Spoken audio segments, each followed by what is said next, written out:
주영진의 뉴스 브리핑 정치 오픈호 순서 시작해 보도록 하겠습니다.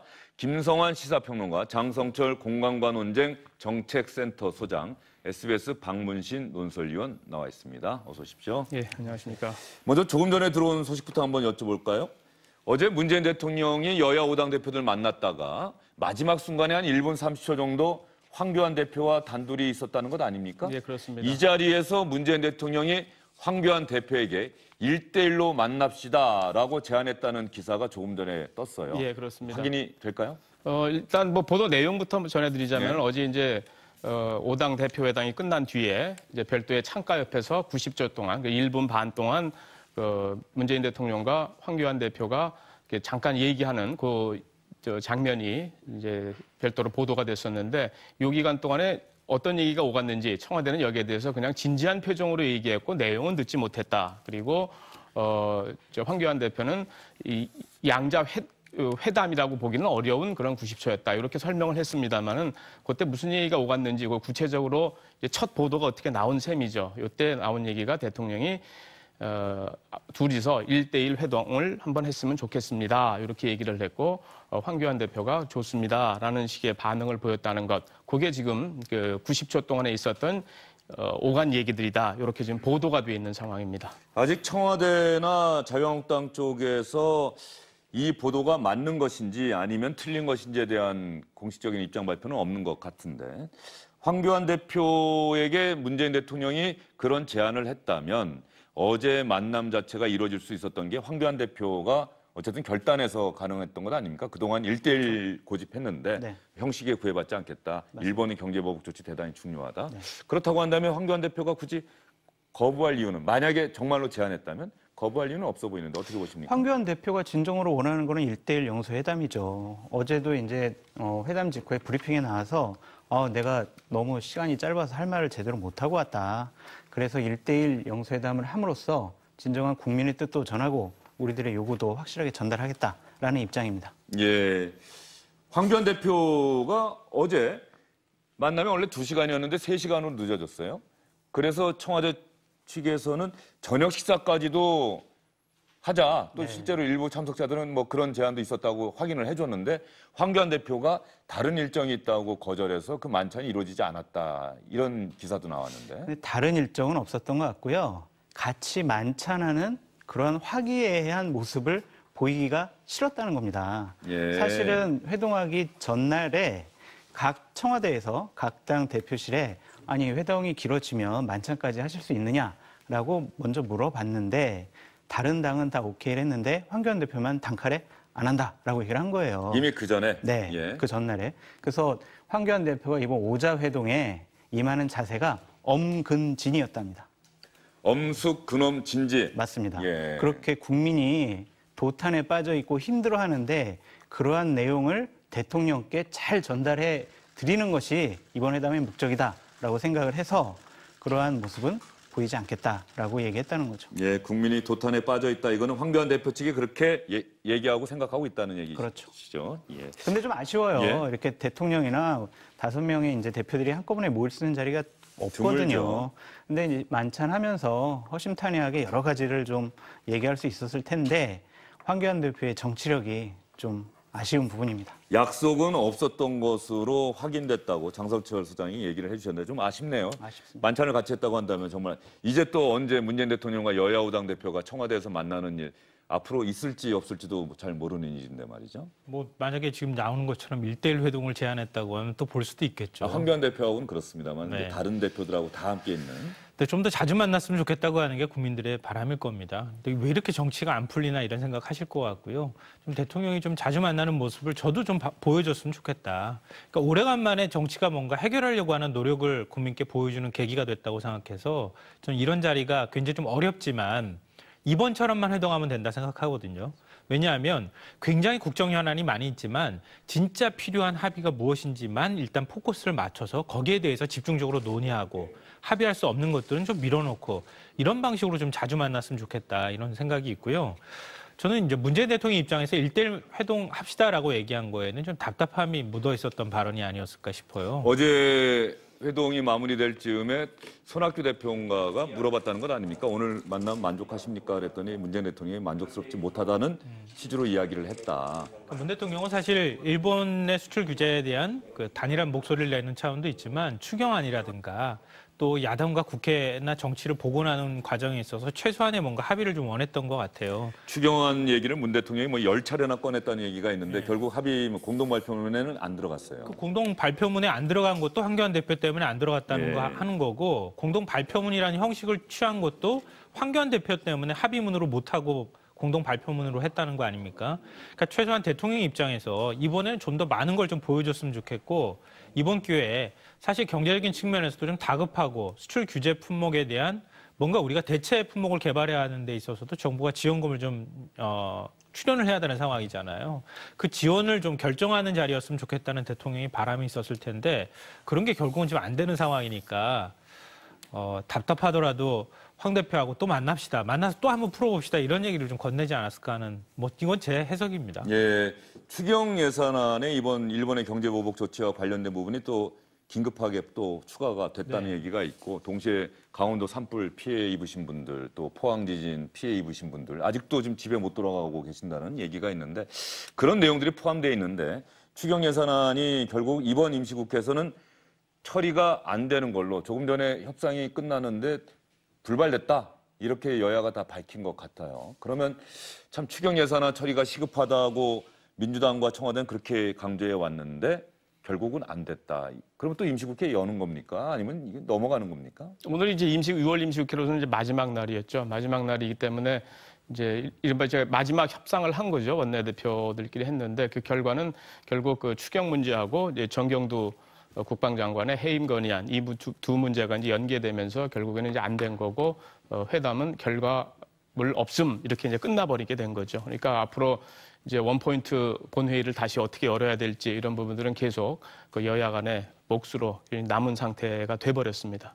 예, 나경원 원내대표가 협상 끝나고 나서 문희상 국회의장이 오늘 본회의 열고 다음 주 월요일에 또 본회의 열어서 추경 예산안도 처리하고 정경두 장관 해임 건의안도 뭐 보고하고 이런 중재안을 내놨는데 여당이 거부했다라고 하는데 이인영 민주당 원내대표는 왜 유리할 때 불리할 때마다 문희상 의장을 자꾸 이름을 꺼내느냐 그런 일 없다. 기자들에게 짧게 얘기하고 의원총회장으로 들어갔다고 합니다. 추경 예산안. 네. 예. 그래가지고 어제 이제 만찬이 더 안타까운 거예요. 그 오당 대표들 회의를 하고 아주 팽팽하게 얘기를 하는 거 아니겠습니까? 서로 하고 싶은 얘기하고 대통령 말씀하고. 근데 어제 결론적으로 보면 하나마나한 실패한 회동이 돼버렸어요. 그렇게 보십니까? 서로 다른 말을 했잖아요. 여야 경제보복 조치에 대해서는 초당적으로 대처하고 한 목소리로 일본의 경제보복 조치 철회를 요구했다. 뭐 그것만으로도 의미가 있다. 뭐 이런 얘기는 있지 않습니까? 그 원론적인 얘기죠. 예. 외교적인 해결을 해라. 그다음에 일본은 경제보복 조치를 철회해라. 비상협력기구 설치해라. 위기 극복을 위해서 여야 정부 소통하자. 이 아무런 대안도 없고 해결 방안도 없이 원론적인 부분만 얘기를 했잖아요. 그러니까 거기서도 다 그 야당 대표와 대통령이 다른 말을 하셨어요. 뭐냐면 그 황교안 대표는 정상회담하고 대일특사 파견해 주세요. 그랬더니 아니에요. 그럼 외교가 능사가 아닙니다. 이거는 소재 부품을 국산화하는 걸 강화해야 됩니다. 라고 얘기를 하고. 누가요? 그 얘기는? 그 얘기는 대통령께서 얘기하셨죠. 외교가 능사가 아닙니다라고 얘기한 건 아니죠. 외교가 능사가 아니다라고. 예. 그러니까 더 실무적으로, 그렇죠. 실무적으로 조율할 것이 많다. 외교적 해법이 유일한 해법이라고 하시죠. 얘기를 했는데 그렇게 표현했다고 한다면 그건 좀 네, 취지가 잘못 전달되는 거예요. 바로 잡겠습니다. 예. 그리고 황교안 대표가 소주성 기조를 좀 수정을 해라라고 했더니 추경을 제발 통과시켜 주세요라고 예. 서로 다른 말들을 했어요. 그러니까 이거 회담 자체가 저는 좀 무의미한 회담이 되지 않았을까. 서로 입장만 확인한 회담이었다. 그렇게 보여집니다. 그러면 회담과 관련한 이야기는 조금 이따가 하기로 하고요. 조금 전에 들어온 뉴스가 하나 있어요. 오늘이 이승만 전 대통령 추모식이 열린 날인 모양입니다. 그런데 황교안 대표가 이 자리에 참석을 했는데 물세례를 받았다는 기사가 들어왔고 사진만 지금 들어왔습니다. 지금 저 사진 황교안 대표가 있고 그 오른쪽 옆에는 이현승 비서실장이죠. 이현승 의원이 함께 있는데 어제 청와대도 같이 들어갔었던 저 사진만 일단 들어와 있는 상황입니다.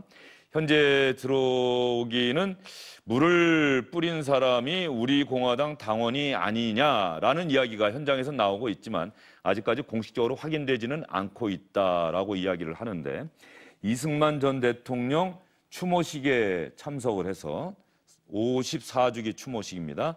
참석을 해서 추모사도 하고 그렇게 나오는데 물 세례를 받았다 하는 소식이 조금 전에 들어왔어요.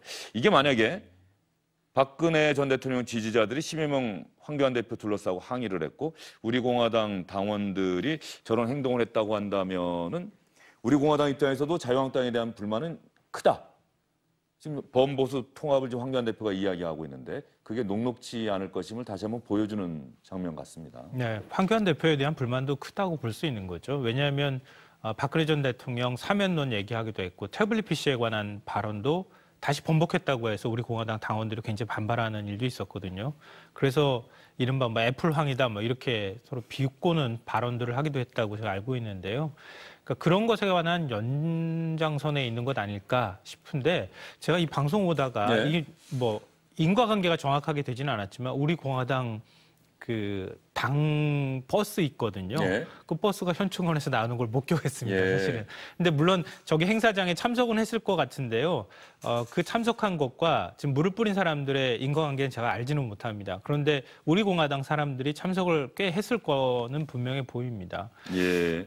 우리 공화당 사람들 조금 전에 보니까 황교안 대표 둘러싸고 10여 명이 뭐 항의를 했다 이런 이야기가 있는데 황교안 대표 어떨까요? 우리 공화당 당원들에게 만약에 물세례를 받은 것으로 확인이 된다.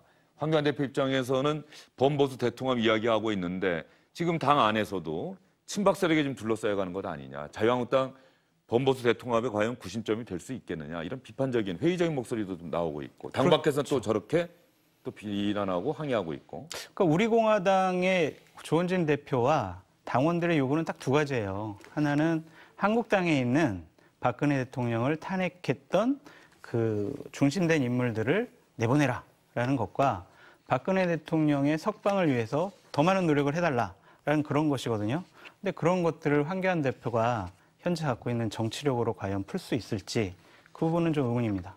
예, 황교안 대표 뭐 바쁘긴 합니다만 어제 청와대 회동 갔다 오고 오늘은 이승만 전 대통령 54주기 추모식에 참석해서 추모사도 했는데 끝나고 나오는 길에 아마도 우리 공화당 당원으로 추정되는 분들에게 물세례를 받았다. 아직까지 공식적으로 확인된 내용은 아닙니다만 박근혜 전 대통령 지지자들이 황교안 대표 둘러싸고 항의를 하기도 했다. 이런 소식이 조금 전에 막 들어왔습니다. 그러면 어제 청와대에서 있었던 문재인 대통령과 여야 5당 대표들은 대통령이 들어오기 전에 여야 5당 대표들끼리 먼저 이야기를 주고받은 게 있고요. 또 대통령이 들어온 다음에는 문재인 대통령을 시작으로 해서 한마디씩 했습니다. 그 이야기를 차례로 여러분께 좀 들려드리려고 합니다. 먼저 여야 5당 대표들끼리 주고받은 이야기 준비가 됐으면 여러분과 함께 보겠습니다.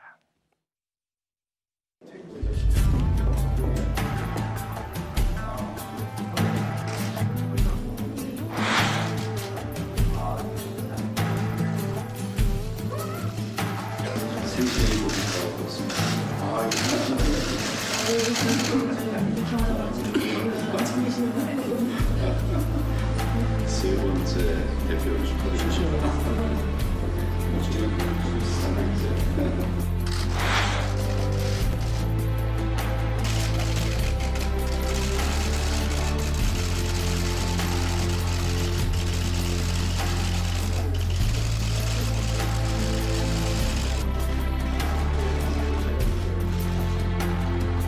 정치가 국민들께 걱정을 많이 드렸는데 걱정되는 시기에 이 대통령이 여자 대표들과 함께 머리를 맞대고 좀 지혜를 모으는 그런 모습을 보시는 것만으로도 좀 희망을 가지시지 않을까 그렇게 생각합니다.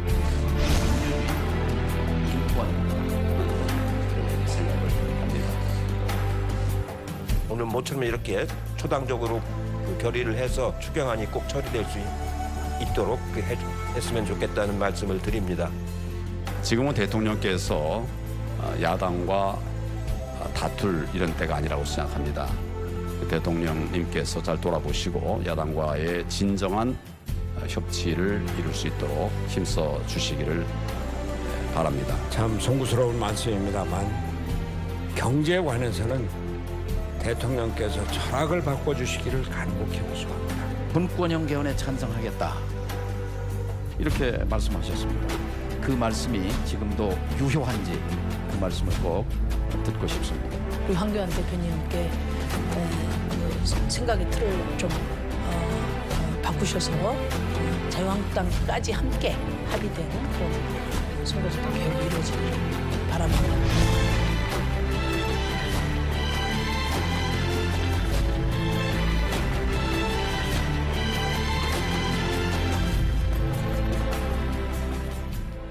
제 영상 마지막 부분 보면 저 장면도 대단히 저는 개인적으로 재미가 있었어요.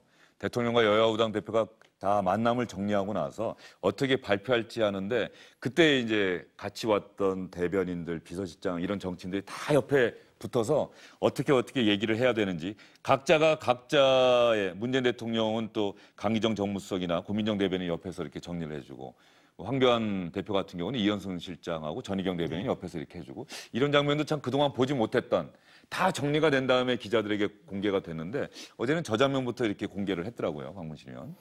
과거 같으면 이제 여야 5당 대표, 옛날에 특히 이제 여야가 1대1로 만났던 영소회담이라고 불렀던 시절, 이럴 때 보면은 대표들이 직접 대통령과 문구까지 조정을 하죠. 문구까지 조정을 하고 그리고 자 발표를 어떻게 할까요? 해가지고 하게 되면은 예를 들어서 청와대와 각 정당이 같이 할까요? 아니면 아닙니다. 네. 이번엔 따로따로 합시다 하면은 따로따로 가서 그 대변인한테 상황 설명을 해주고 이렇게 발표를 하세요 하면 그걸 받아줘가지고 하는데 지금 같은 경우는 아주 이례적으로 그 여야 5당 대표 회동을 하는데 직접 대변인 또는 저 비서실이라든가 이런 그 당 관계자들이 와가지고 하나하나를 지금 조율하면서 하는 굉장히 좀 전에는 좀 보기가 좀 쉽지 않았던 그런 장면이 연출이 된 것 같아요. 아마 그래서 앵커께서도 좋아하면은 참 특이하다 이렇게 생각이 들으셨던 것 같은데 서로가 했던 이야기들을 다 정리하고 난 다음에 또 실제로 황교안 대표도 문재인 대통령이나 이해찬 대표 보면서 이야기를 하고 좀 강기정 정무수석이 지금 조금 전에 보면 이렇게 내려와서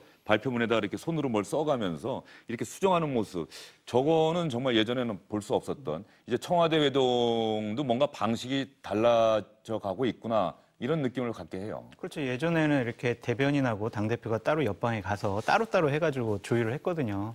저도 참 처음 보는 현상입니다. 예, 저런 방식을 거쳐서 아까 말씀드렸습니다만 모든 것들이 다 합의가 이루어지고 가령 추경 예산안도 처리합시다. 국회 상황도 이렇게 해결합시다라고 하는 합의까지 이루어졌으면 참 좋았을 텐데 일본의 조치에 대한 초당적 대처 이것 빼놓고는 사실상은 별다른 성과가 없었다. 그런 면에서 대단히 좀 아쉽다. 그래서 혹시 문재인 대통령이 황교안 대표에게 1대1 회동을 제안한 것 아니냐. 뭐 이런 이야기가 나오는 거겠죠. 네, 뭐 앞서도 제가 말씀드렸던 것처럼 굉장히 아쉬운 회동이라는 생각은 뭐 지울 수는 없는데요. 그렇다고 하더라도 이번 회동이 뭐 의미가 없다고 또 우리가 너무 평가절하할 필요도 없다 이렇게 생각합니다. 그래서 제가 여러 차례 앞으로 더 자주 만났으면 좋겠다고 말씀을 좀 드리는 건데요. 근데 다만 이제 걱정스러운 부분은 있습니다. 그러니까 대통령 입장에서 생각해 볼 때는 국회가 분명히 있고 정치의 중심은 국회에 있는데 대통령이 모든 문제를 자꾸 풀어가는 방식으로 풀 수 있는 것이냐 이게 과연 이게 또 맞는 것이냐 이런 고민들이 항상 있을 겁니다. 근데 야당 입장에서는 자꾸 대통령 보고 풀어달라고 하는 거거든요. 근데 여기에는 일정하게 정치 공세적 측면이 깔려 있다고 보는 거죠. 그렇기 때문에 야당 대표들을 만나기가 대통령이 굉장히 껄끄러운 것이다. 이렇게 생각을 합니다. 근데 야당이 그걸 모르는 바는 아닐 거라고 생각하거든요. 그러니까 양쪽의 서로 입장들을 조금만이라도 좀 이해하는 태도들을 보여주면 만남이라는 것하고 좀 실질적으로 성과를 낼 수 있는 것하고 같이 좀 이루어질 수 있지 않겠느냐. 근데 이게 잘 안 된다는 거죠. 지금 뭐 선거를 앞두고 있는 상황에서 점점 정치가 격화되고 있으니까 그런 면에서 굉장히 아쉽고요. 이번에 일부 소기 성과가 있는 것처럼 앞으로 좀 그런 방식으로라도 성과를 냈으면 좋겠습니다. 예. 또 하나 달라진 모습은 예전 같으면은 속 깊은 이야기들, 하고 싶은 이야기들은 이제 비공개로 전환된 다음에 했는데 이번에 모두 발언을 다 한마디씩 하게끔 공개가 됐고 제가 어제 보다 보니까 참 길게들 얘기했어요, 다들. 이 자리가 기자들이 있는 자리에서 내가 이 얘기는 꼭 해야 된다. 대통령이 듣기에 껄끄러운 이야기를 한국당 대표가 하고 또 한국당 대표가 듣기에 껄끄러운 이야기를 또 다른 정당 대표들이 하고 말이죠. 이런 부분들도 예전과는 다른. 사실은 대통령과 여야 5당 대표가 만났으면 공개된 자리에서는 서로 덕담하고 야, 오늘 분위기가 좋습니다. 청와대가 많이 바뀌었네요. 뭐 이런 이야기하고 비공개로 넘어가는 게 그동안의 관행이었는데 어제는 모두 발언부터 자기가 할 이야기들을 다 적어서 그걸 읽어나가는 형식으로 다 했다는 것. 이것도 사실은 또 달라진 모습 중에 하나가 아닐까 싶습니다. 긍정적인 면과 부정적인 면이 네. 좀 같이 있는 게 아닌가 싶어요. 일단은 긍정적인 측면에서 본다 그러면은 각 당이 하고자 하는 핵심적인 얘기, 이거를 언론 앞에서 직접 얘기했다는 거. 지금 보게 되면 황교안 대표가 얘기했던 핵심은 야당을 파트너로 인정해달라, 협치 좀 해달라 이 얘기를 한 거고. 적폐 수사를 비판하지 않았습니까? 그렇습니다. 예. 그러니까 야당을 적으로 삼지 말아달라 이 얘기를 한 거거든요. 그리고 바른미래당 같은 경우는 손학규 대표는 자신들이 이제 민생정당 이걸 계속 얘기하기 때문에 경제 관련해서 소득주도 성장 이거 좀 기조 좀 바꿔달라 이렇게 얘기를 한 거고요.